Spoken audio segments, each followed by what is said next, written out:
Saudara Presiden Presiden Allah Subhanahu Wa Taala atau kebetulan ada waktu yang dekat 5 menit sampai 10 menit, saya langsung ke isi saja.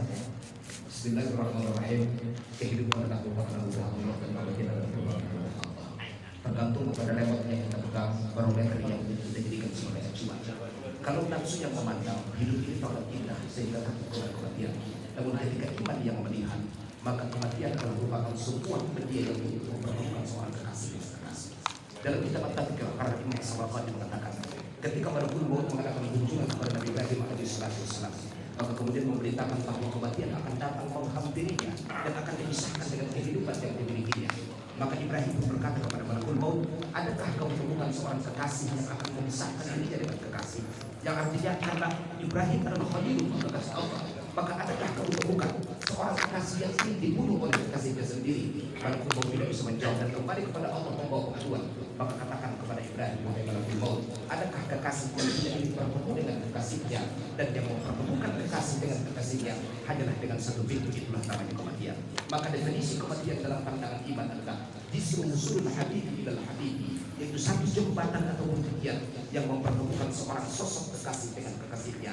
Maka mati adalah anugerah kalau barometer dan remote controlnya, teleskopnya kita jadikan sebagai iman yang menjadi alat tandangnya. Jadi saudara muslim, tugas kita manusia yang beriman adalah ketika Allah Ta'ala berikan ujian, Allah Subhanahu Wa Ta'ala berfirman dalam hadits al-Qudsi, ya malaikati qad akhadtum fuada 'abdi, wahai para malaikatku, apakah kalian telah mengambil sosok ataupun seseorang yang sangat dicintai oleh hambaku? Maka malaikat menjawab, na'am ya Rabbi, ya kami telah menjawab jawabannya.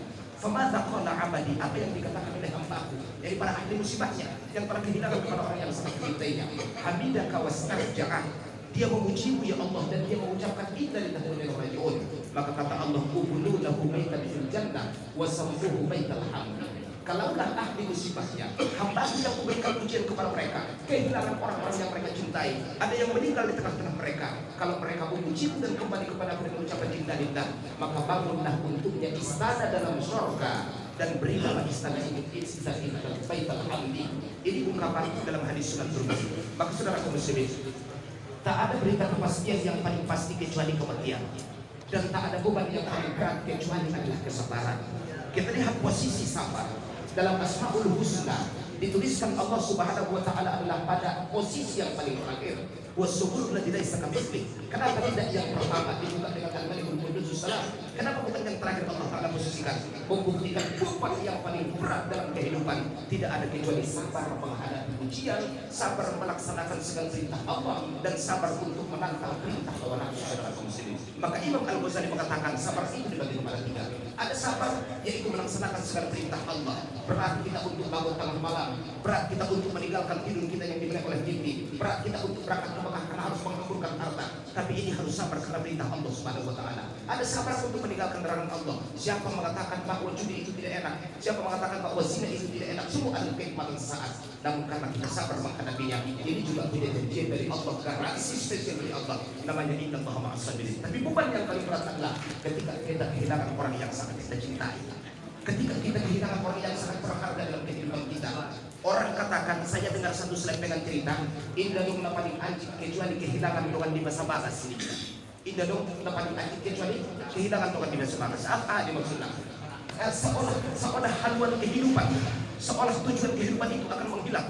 Karena selama ini orang yang menjadi teman kita dalam perjuangan sudah meninggalkan kita sendiri dalam perjalanan saudara kaum muslimin. On mana paling anjing saudara kaum muslimin?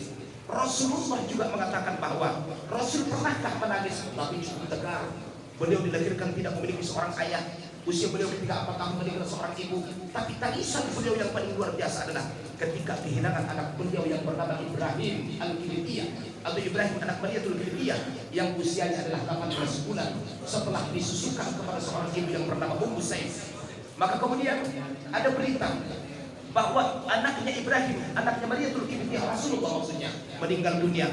Nabi pun diantarkan oleh Abdurrahman bin Auf, meneteslah air mata Rasulullah Sallallahu Alaihi Wasallam, dan kemudian dalam tangisan air matanya, maka Abdurrahman bin Auf bertanya, ya Rasulullah, bukankah engkau selama ini sangat kuat?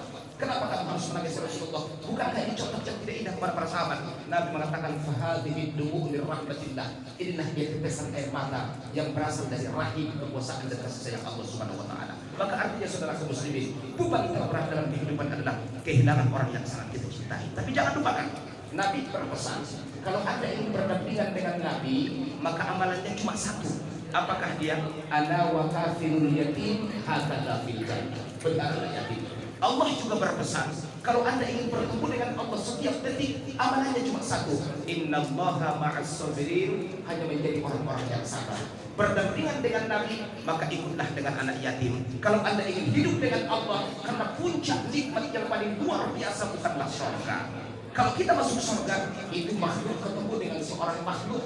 Tapi kalau ketemu dengan Allah, maka itu makhluk ketemu dengan Sang Khalik, saudara kaum muslimin. Maka ketika manusia bertemu dengan Allah, hilanglah, lenyaplah segala hampa semua keindahan surga. Maka yang kita cari adalah ilahi anta maksuduna wa ridhaka matlubuna fa'tina mahabbataka wa ma'rifataka. Namun apa syaratnya saudara kaum muslimin? Syaratnya cuma satu, sabar menghadapi setiap ujian, dan sabar bukan hanya di mulut kita, tapi sabar itu adalah memenuhi segala perintah Allah Subhanahu wa taala. Rabi'atul Adawiyah dalam kitab Mukasyafatul Qulub, karena Imam Al-Ghazali mengatakan, tu'sil ilaha wa tadhhar hubbahu fahadzal qiyas madhi'un law hubbuka haqqan la ata'tahu innal muhibba liman yuhibbu muti'un. Anda katakan ikut dengan Allah dan cinta kepada Allah, namun yang Anda tampakkan adalah maksiat kepada Allah. Sungguh ini adalah analogi yang tidak masuk akal. Kalaulah benar cintamu kepada Allah, bukankah setiap orang yang saling mencintai akan saling mengikuti dan mematuhi saudara? Maka kalau Allah bilang sabarlah Anda, insya Allah ini yang perlu kita ambil, bersabar menghadapi setiap musibah. Karena diancam dalam haditsul qudusi, man lam yarda bi qada'i wa lam yasbir ala bala'i falyakhud min tahtas samai wal yatlub rabban siwani.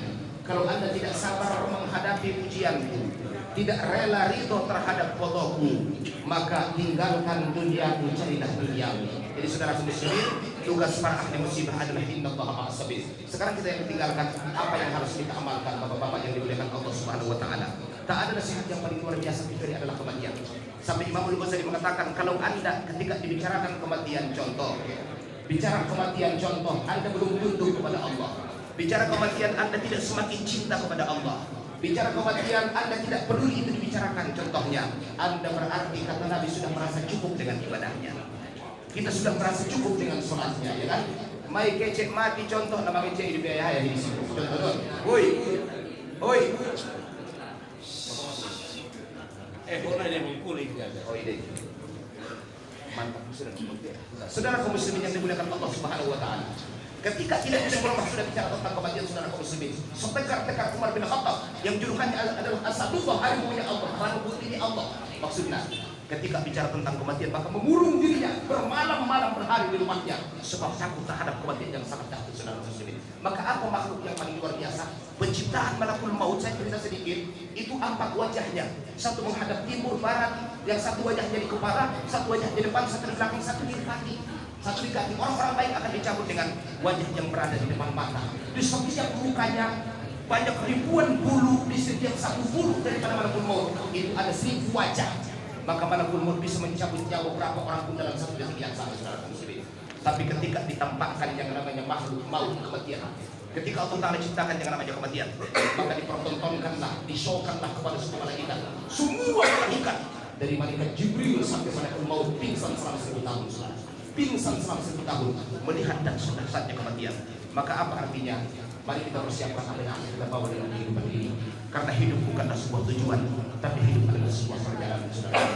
Sodong kobanan mutu bagas awal mak terakhir mohon untuk itu mohon pengajian.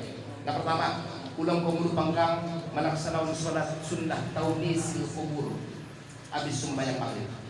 Asudenggang kedahsyatan paling luar biasa kata Nabi adalah annal qabra baitul wahdah.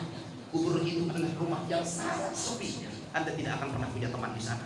Sesetia apapun sahabat Anda di atas dunia, obat angkang na mengantar tengko kun dunia begitu masuk ke dunia nahat tolong mulak sana beda tinggal dia mana mulak harto mulak ambulan nyalak mulak me ano sa kunang ni harto mulak me sude ada guru mulak dongan mulak anak mulak na onan kita di estimata dan aku tubuh kurang kadal kalay na tinggal ko sana di amal ibadahku sodong dongan mutambana laksanaan maning Imam Al-Ghazali dalam kitab Bidayatul Hidayah salat sunnah taudis al-kubur usulli sunnah taudis al-kubur 2 rakaat karena Allah. Kalau kita kita laksanakan insya Allah menjadi teman sejati dalam kubur. Allahu Akbar. Rakaat pertama adalah baca Fatihah, kemudian inna idza zulzilatil ardu zilzalaha, dan kemudian Allahu Akbar. Yang kedua baca Fatihah, dan kemudian ayatnya adalah at-takatsur, jadi al-haqqul takatsur. Insyaallah kalau Anda amalkan, kalau Anda punya teman sahabat sejati dalam kubur. Yang kedua, jangan pernah Anda tinggalkan sholat.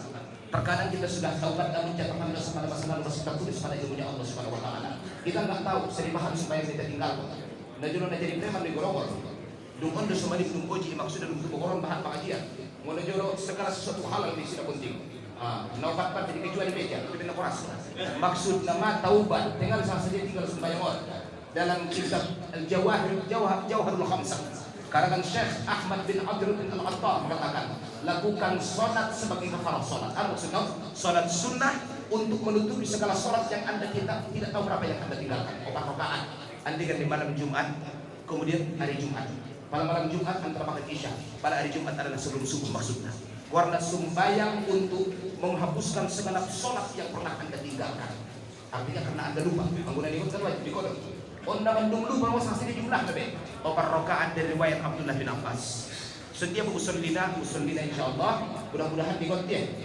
Usolli atau nawaitu an usolli salatan nafilatan 4 rakaat liqada'i ma fatni salati fi umri lillahi ta'ala. Pada artinya sengaja aku sholat 4 rakaat salat sunnah untuk menunaikan segala salat yang pernah aku tinggalkan sepanjang umurku.